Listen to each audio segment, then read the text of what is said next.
Gracias, hermanos, por haberme tomado en cuenta para esta invitación.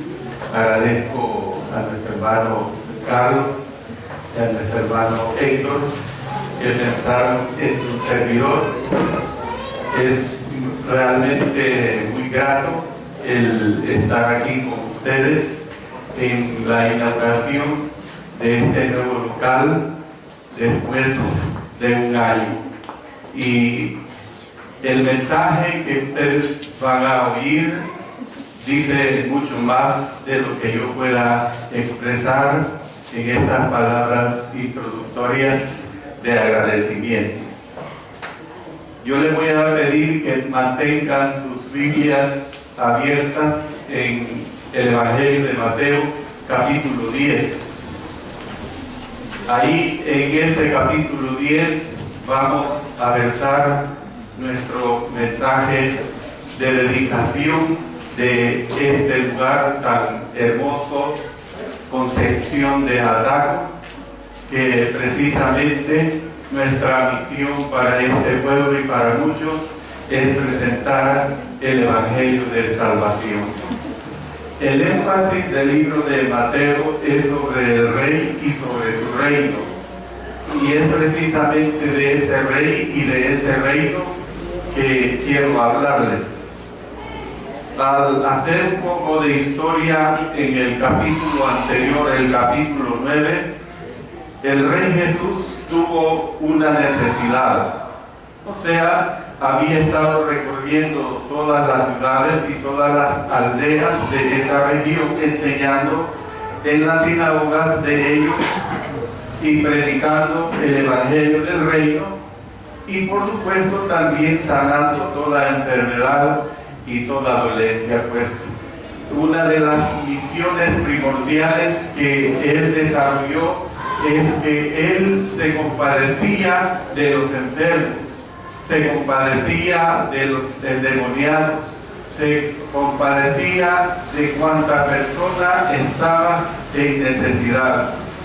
Pero hay una cosa, hermanos, que tenemos que entender, que Cristo no podía hacer la tarea solo. Tenemos que entender esta obra.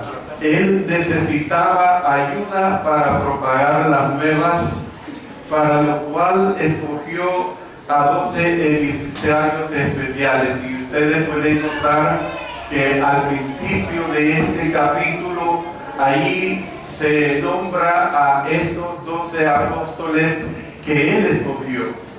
Y eran hombres a los cuales él preparó.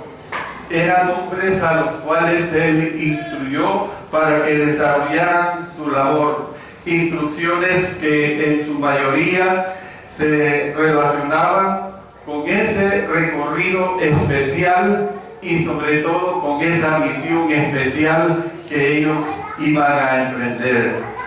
Por ejemplo, a los 12 apóstoles o discípulos se les mandó ir únicamente a los judíos, como también es decir, a los judíos, sino desarrollar esta obra a los samaritanos y a los gentiles. Nosotros en el desarrollo del estudio vamos a ver que la función que se nos manda a nosotros es totalmente diferente. Al hacer un examen más detenido, vemos que el Señor estaba preparándolos para el futuro, para cuando Él volviera al cielo. Estaba preparándolos de tal manera que ellos fueran sus representantes sobre la tierra. Y eso es lo que nosotros tenemos que entender, y que para ello les dio instrucciones específicas. La instrucción es verdaderamente muy básica. Las instrucciones de Jesús para los apóstoles trascendían. Es decir, que la tarea que se aprestaban a realizar en ese momento era una tarea muy especial. Y este capítulo 10 también tiene lecciones que son aplicables para nosotros hoy en día. tiene lecciones, hermanos, que son aplicables en el sentido de la obra que ustedes quieren llevar adelante aquí en este pueblo llamado Concepción de Ataco.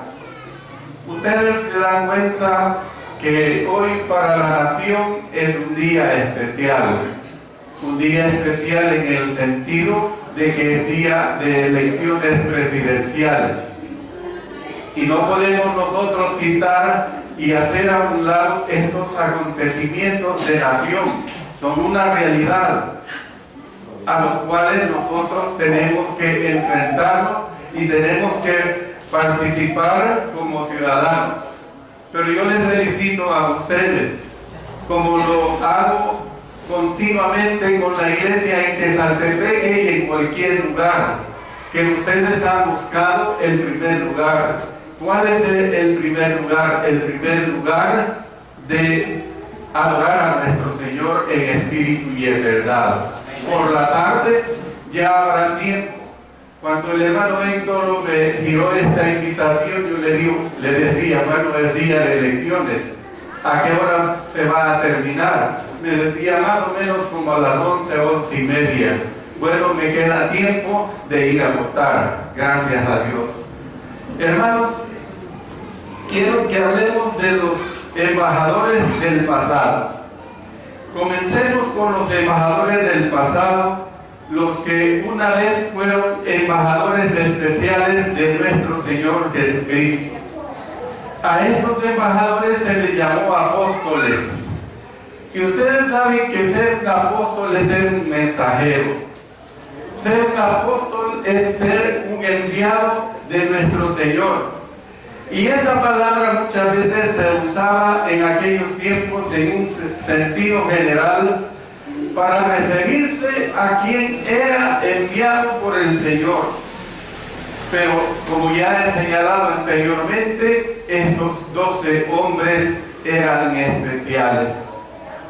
Y ustedes, hermanos, el equipo que aquí se ha formado para evangelizar este pueblo es un equipo también especial.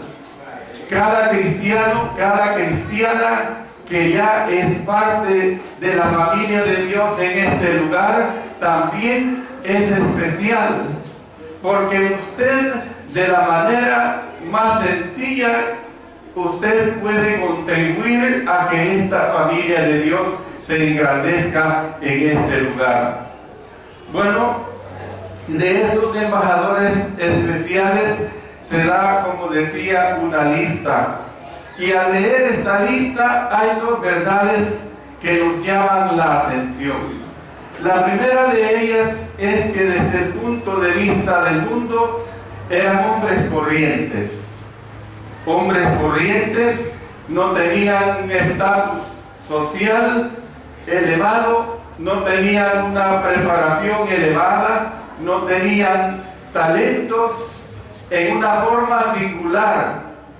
Por eso es que digo que eran hombres corrientes llamados a una tarea, por supuesto que no era una tarea corriente la cual iban a desarrollar.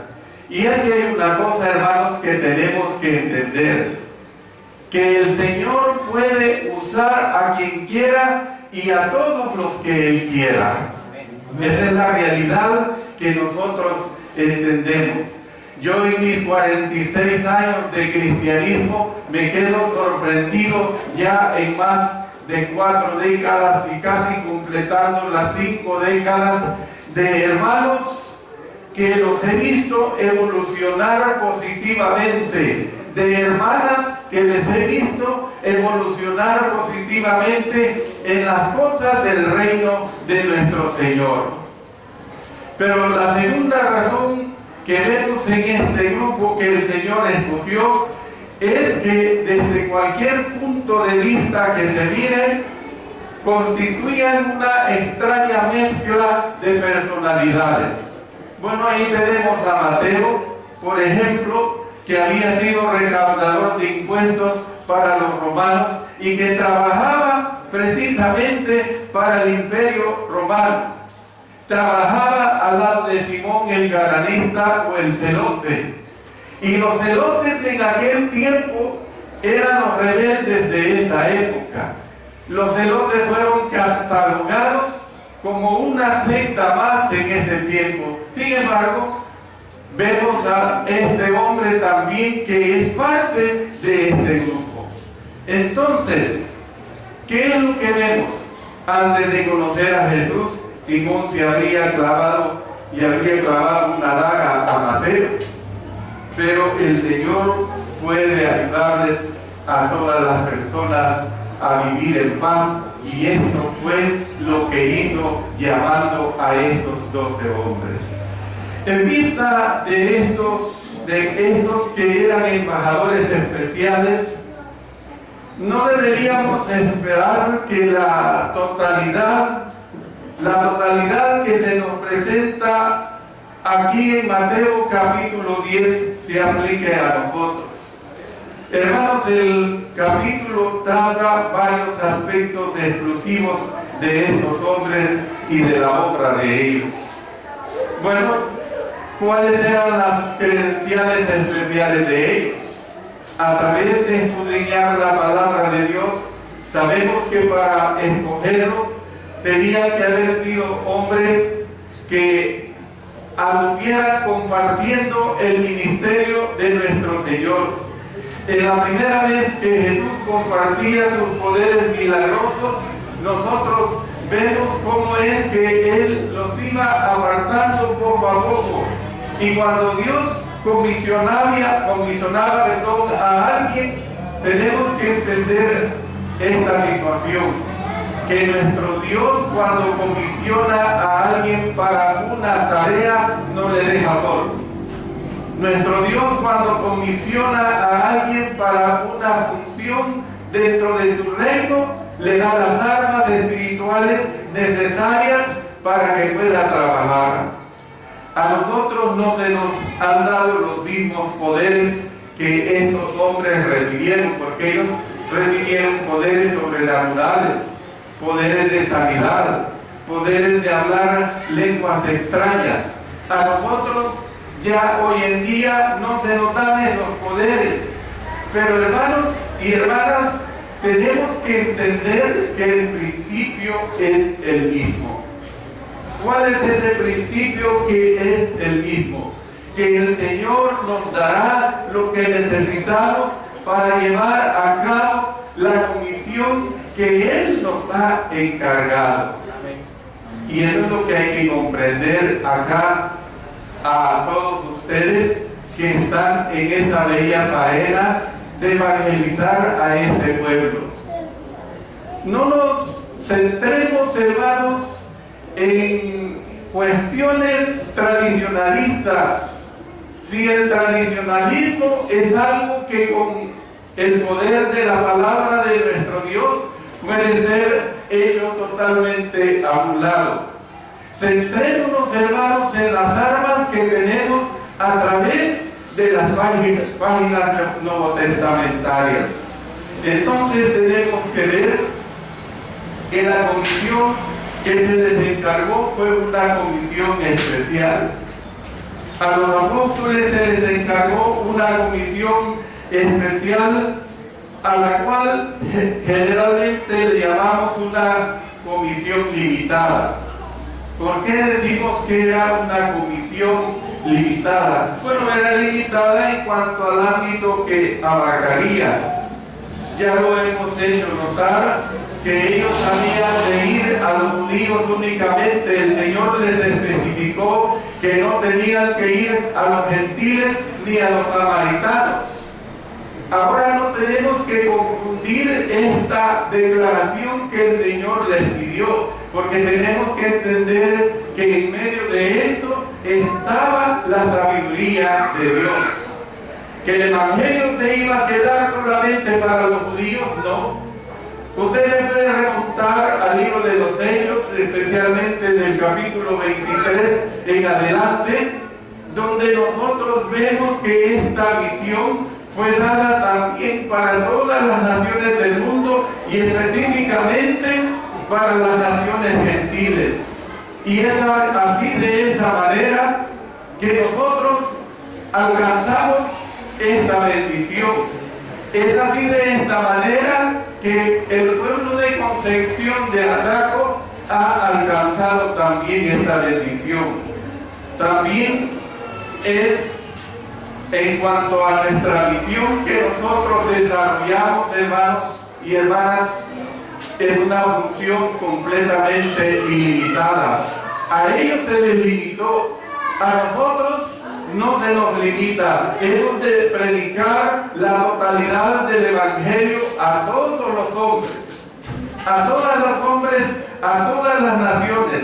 Hemos de decirle a todo el mundo que el Rey Jesús y que su reino es la iglesia. Pero para ello, evidentemente que necesitamos darlo a conocer. Evidentemente que necesitamos salir a estas calles de este lugar. Ha sido establecido este reino y que quien lo desee puede entrar en este reino. Me ha gustado el rótulo que ustedes han puesto aquí en este día de inauguración, y ahí hace referencia a la familia de Dios. Y es cierto, nosotros somos una familia, pero somos también una gran familia. Pero esa familia, para que crezca, nosotros tenemos que contribuir a hacerlo. Cada uno de nosotros tiene que poner la parte que le corresponde, y hablando específicamente a ustedes que viven aquí en esta localidad. Las instrucciones especiales se les dieron. A los apóstoles se les dieron estas instrucciones, que habían de llevar poco equipaje, que no se preocuparan por su alimentación. Hermanos, estas instrucciones fueron dadas especialmente a ellos. Sin embargo, nosotros necesitamos lecciones parecidas. Necesitamos aprender a confiar en que el Señor nos proveerá. Esa es una realidad. Debemos de llenarnos, hermanos, de un sentido de urgencia. ¿Cuándo hay que predicar? ¿Cuándo hay que hacer que la familia crezca? ¿Cuándo hay que hacer que la familia se desarrolle más? Ayer y ahora. No pensar en el día de mañana, hasta mañana. Ahora necesitamos, ahora es nuestra urgencia. Porque miren, hermanos, vivimos en medio de un mundo de maldad.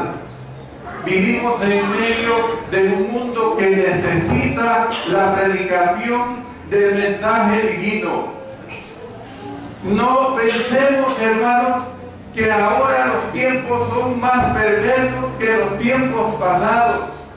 La perversidad, la maldad siempre ha existido. Usted remóntese 3.000, 4.000 años atrás, váyase a Sodoma y Gomorra, y vaya adelante a los tiempos de la Jerusalén de nuestro Señor Jesucristo, que unos 30 años después Jerusalén fue totalmente destruida, como se lo había vaticinado en Mateo capítulo 24, porque eran buenos, no, hermanos, porque la maldad estaba reinando. Y hermanos, los pueblos, en el sentido del pecado, siempre va a haber esta clase de maldad. Siempre va a haber una maldad despiadada. Y entonces, debido a esa situación, es que se nos manda a nosotros que tenemos que predicar ese mensaje poderoso de salvación. ¿Y a quién se le encarga esa misión?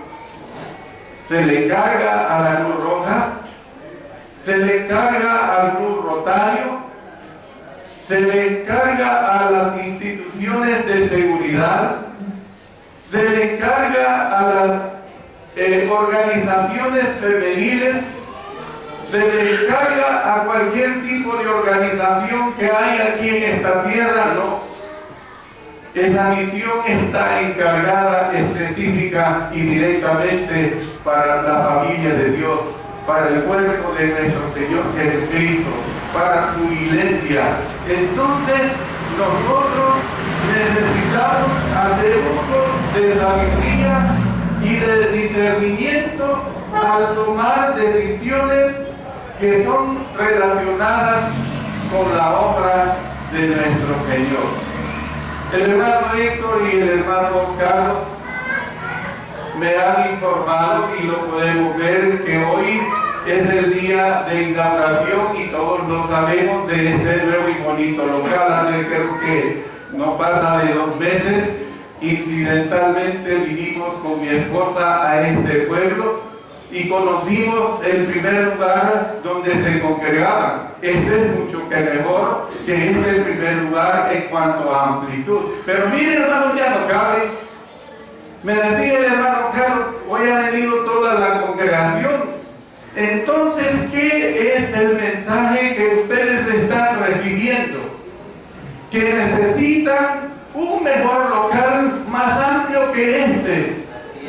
Que cuando ustedes trabajen y con ese ánimo que hoy han empezado esta obra a predicar, aquí van a haber 200, 300, 500 personas. ¿Y por qué no, hermanos?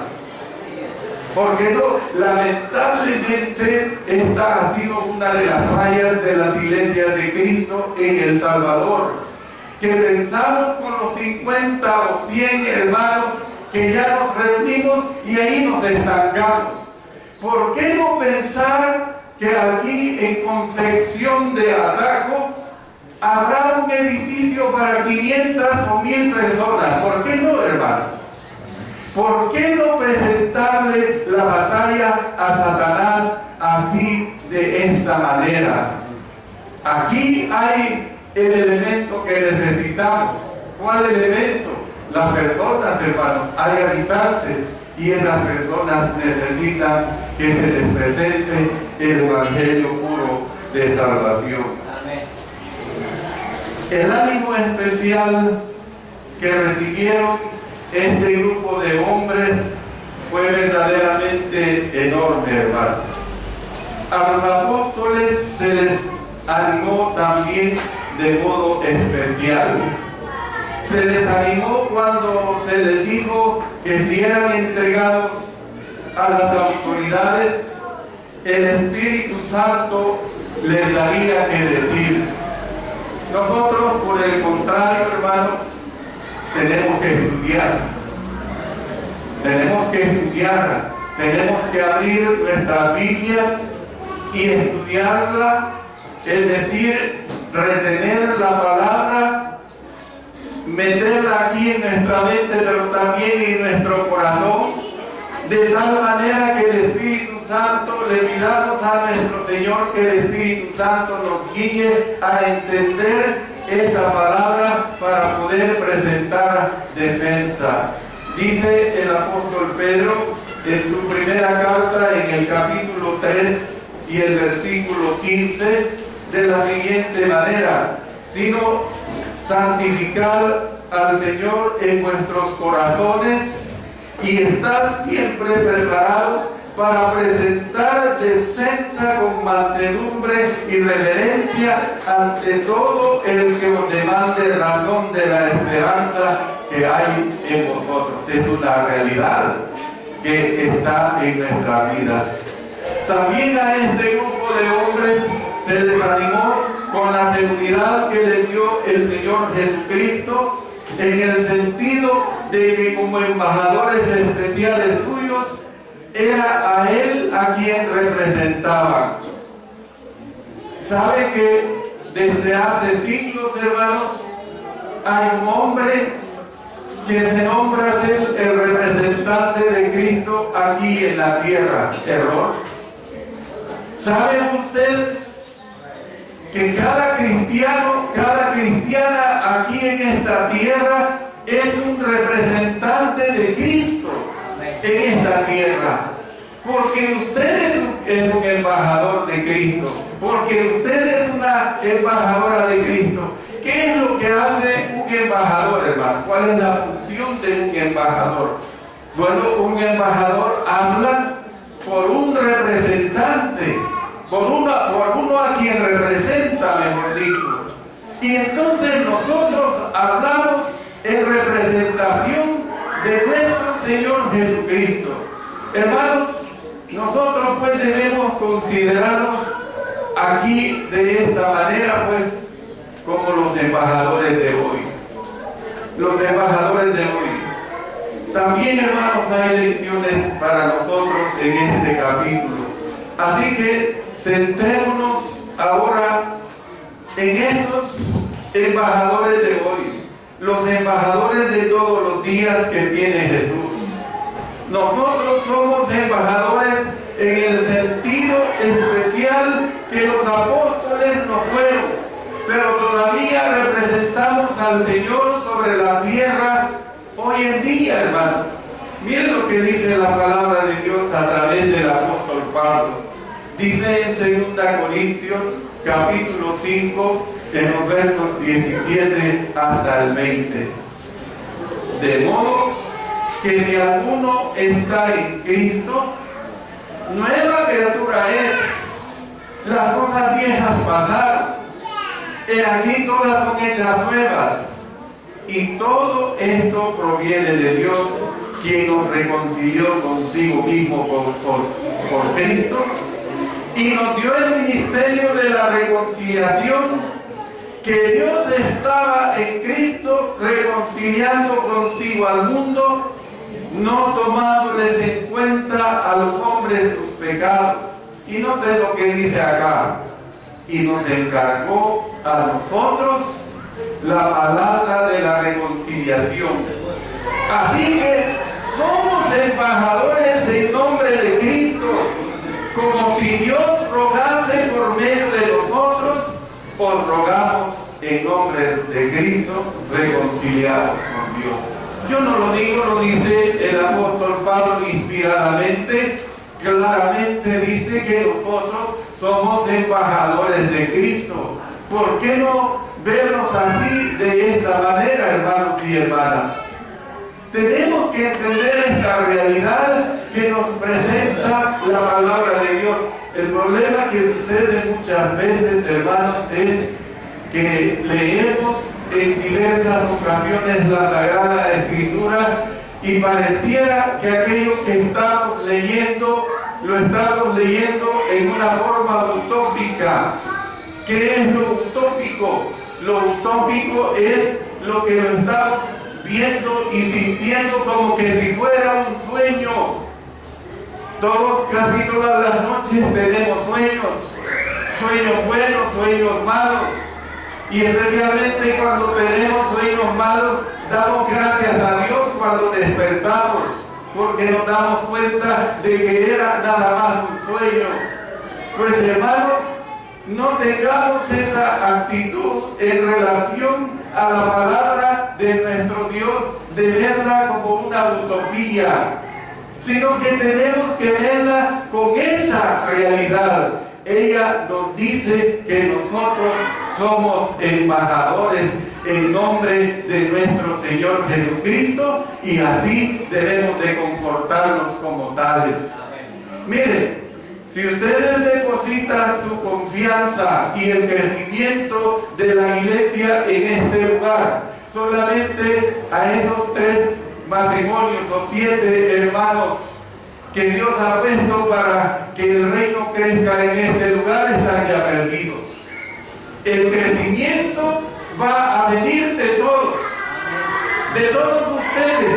Y usted me dirá, alguna hermana o un hermano sencillo me dirá: mire, hermano, pero es que yo no tengo esa habilidad que tiene el hermano Carlos, el hermano Héctor o el hermano Alexander para hablarles la palabra de Dios.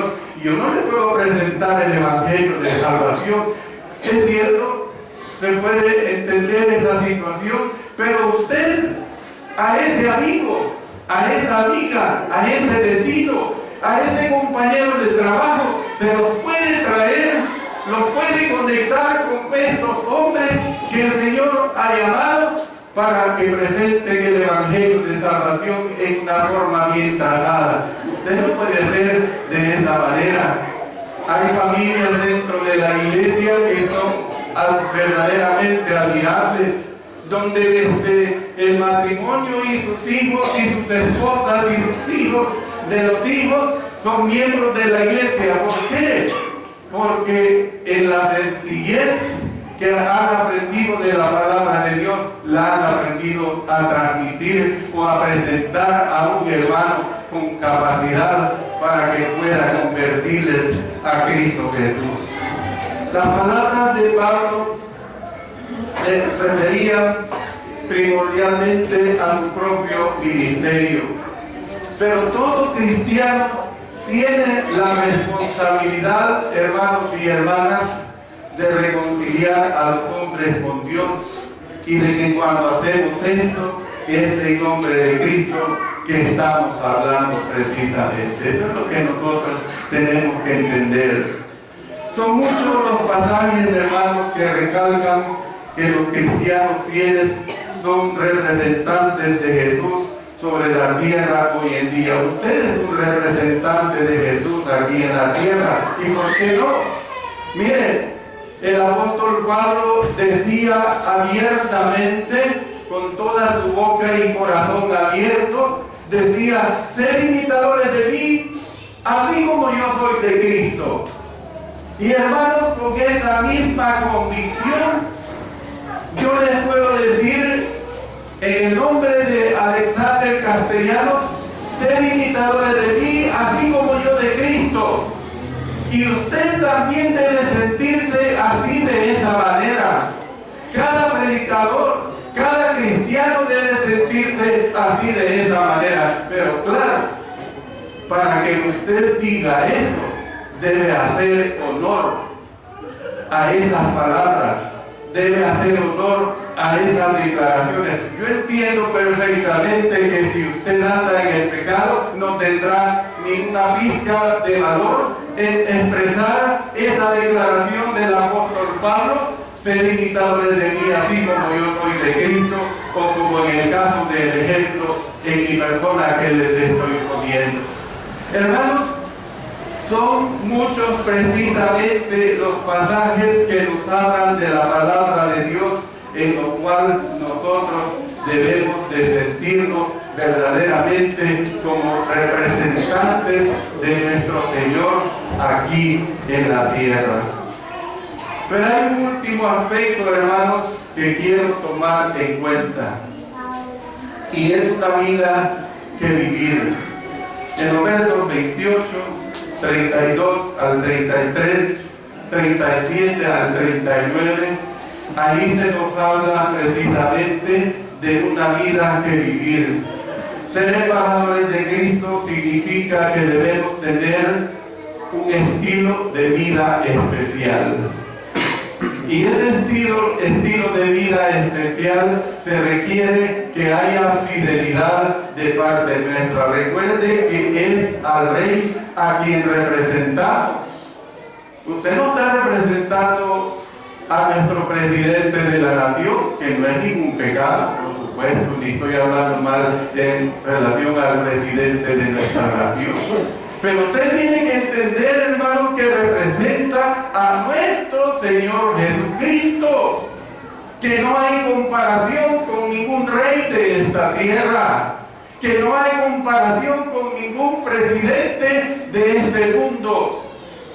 Usted representa a Cristo Jesús. Debe ser una vida caracterizada, hermanos, por el temor piadoso.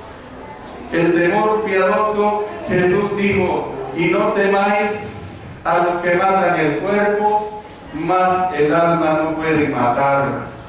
Temed más bien a aquel que puede destruir el alma y el cuerpo en el infierno. Hermanos, debe ser una vida caracterizada por la valentía para proclamar al Señor.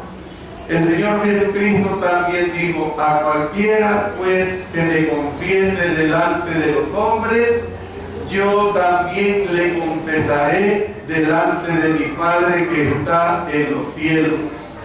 Y a cualquiera que me niegue delante de los hombres, yo también le llegaré delante de mi Padre que está en los cielos. Nosotros debemos reconocer abiertamente que somos siervos de nuestro Rey. Si usted reconoce abiertamente que usted es un siervo, que usted es una sierva de nuestro Rey, entonces va a actuar como tal. Entonces va a actuar como un real y genuino cristiano o cristiana que lo es. También, hermanos, debe ser una vida caracterizada por darle prioridad a lo que tiene prioridad. Jesús y el reino deben estar por encima de todo lo demás. Y hermanos, Jesús y el reino son más importantes que nuestras propias familias. El Señor dijo: el que ama a padre o madre más que a mí, no es digno de mí. El que ama a hijo o hija más que a mí, no es digno de mí. Miren, le pongo un ejemplo muy sencillo. Qué triste es cristianos que actúan en una forma carnal. Cristianos de 1, 2, 3, 4, 5, 10 o más años de estar en el reino de Dios, pero que cuando llega su hermano, su hermana querida, que tenían meses y quizás años de no verle, pues le dan la prioridad a atenderlos en el día del Señor, y es más, se van hasta la playa o a los paseos bonitos que son agradables, porque es una realidad de esta situación. Eso es innegable a lo que entra a la mente y al corazón: el hedonismo, el culto al hedonismo, el culto al placer. Y esta clase de cristianos deciden mejor atender más a sus parientes que tenían un buen tiempo de no convivir con ellos, que convivir con la familia de Dios y con Cristo Jesús, que está aquí presente a nuestro lado, que está ahí a la par suya, hermano. Que tiene que entender usted, que tiene que creerlo, que así es, hermano. Hermanos, Cristo dijo: el que pierde su vida por causa de mí, la hallará. ¿Cuánto aliento les dio esta promesa a los cristianos primitivos ante aquella persecución nefasta romana que se daba en ese tiempo? ¿Cuánto aliento les dio a nuestros amados hermanos de esa época? Y por eso quiero decir que también debe ser una vida caracterizada por la negación de sí mismo. También el Señor dice más abajo en el verso 38: y el que no toma su cruz y sigue en pos de mí, no es digno de mí. Hermanos, esta es la primera mención que se hace de la cruz en el libro de Mateo. Y más adelante Jesús tomó literalmente su cruz. Lo sabemos perfectamente. Y nosotros hemos de estar dispuestos, pues, a seguir en pos de Él. Hermanos, nuestro trabajo, seamos predicadores o no lo seamos, nuestro continuar aquí de ánimo en concepción de ataco, hermanos, es precisamente algo que entendemos que a veces demandará persecución que padecer. Ser embajadores de Cristo significa que hay que estar preparados precisamente para la persecución. Jesús les dijo a sus discípulos: he aquí yo os envío como a ovejas en medio de lobos.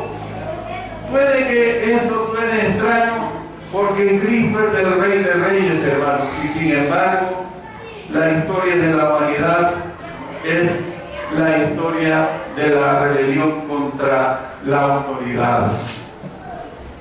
Este capítulo 10 menciona 3 clases de persecución. Primero estaba la persecución de la religión organizada de este tiempo. Dice el Señor, y guardaos de los hombres, porque os entregarán a los concilios y en sus sinagogas os azotarán. ¿Cuál es esa persecución organizada? O sea, la persecución de la religión organizada. Gracias a Dios tenemos una constitución que nos permite la libertad de culto, hermanos. Pero váyase usted a un país musulmán y trate de llevar una Biblia y trate de repartir unos folletos cristianos para evangelizar al pueblo y me contará. Nosotros no tenemos ese tipo de persecución y debemos de sentirnos contentos, hermanos, porque tenemos la libertad de pregonar el evangelio puro. En segundo lugar, estaba la persecución de autoridades de gobierno. Aún entre gobernadores y reyes seréis llevados por causa de mí, les dice el Señor. De inmediato nosotros pensamos en la persecución de Pablo y de los primeros mártires. Como ya se ha dicho, algunos quizás en otros países de nuestros hermanos han sufrido este tipo de persecución. Nosotros acá no, hermanos. Si la única persecución, si a eso se le puede llamar persecución, es que usted se avergüence porque le predique el evangelio a las personas que van por las calles o a las personas a quienes usted tendrá que visitar aquí en este pueblo. Y la tercera persecución proviene de donde menos se espera, de la familia. El hermano entregará a la muerte al hermano y el padre al hijo, y los hijos se levantarán contra los padres y los harán morir. No penséis que he venido para traer paz a la tierra. No he venido para traer paz, sino espada. Porque he venido para poner en disensión al hombre contra su padre, a la hija contra su madre, y a la nuera contra su suegra. Y los enemigos del hombre serán los de su casa. Por 20, 25 o muchos más años le prediqué el evangelio a mi padre. Nunca lo quiso obedecer. Por este largo tiempo llevaba a hermanos predicadores a que le enseñaran el evangelio. Nunca lo quiso obedecer. Ahora él está esperando el juicio tristemente duro de nuestro Señor. Por eso esto se cumple, hermanos. Muchas veces nuestros propios parientes y los más cercanos, como nuestros padres, nuestras hermanas sanguíneas, son los más duros en obedecer el evangelio de Cristo Jesús. Pero eso le va a detener que usted lo haga, ¿no? Si hay uno o dos o tres miembros de su familia o muchos más de esas familias numerosas, usted predíqueles con entusiasmo. Hermanos, Jesús les dijo francamente a sus seguidores: seréis aborrecidos de todos por causa de mi nombre. Y qué bueno si somos aborrecidos por causa del nombre de nuestro Señor. Él les hizo una descripción del trabajo y después en otras palabras les dijo: este es el trabajo que les estoy encomendando a ustedes. Y les hace la interrogante en una forma subjetiva: ¿lo aceptan? ¿Aceptan este trabajo? ¿Saben a lo que se van a enfrentar? Y eso es lo mismo que les estoy diciendo a ustedes, hermanos. Cuando nos lanzamos y nos proyectamos de esta manera, aceptan los desprecios que van a recibir de tantas personas ahí en este mundo. Porque mire, hermano, mire, este pueblo es turístico y usted váyase a las calles, que es mejor que ustedes lo saben, y ahí andan un montón de personas turisteando, y que lo que menos quieren es que usted les hable del evangelio de Cristo Jesús. Pues hermanos, háblenles. Y que está lleno de personas que tienen muchos comercios porque Se ha convertido en forma turística este pueblo. Pues a esas personas hábleles, hermanos. Porque esas personas, con la fe puesta y la convicción puesta en Cristo Jesús, esas personas pueden engrandecer la familia de Dios aquí en Concepción de Ataco. Esté convencido usted, esté realmente consciente de esa realidad. Aquellos hermanos del primer siglo padecieron persecución, mientras que nosotros, hermanos, muchas veces, no padeciendo persecución, nos podemos quejar de la incomodidad, que está haciendo mucho frío, que está haciendo mucho calor, que está haciendo mucho viento. Estas son las incomodidades que nosotros tenemos hoy en día, pero no el tipo de persecución que tuvo la iglesia en el primer siglo.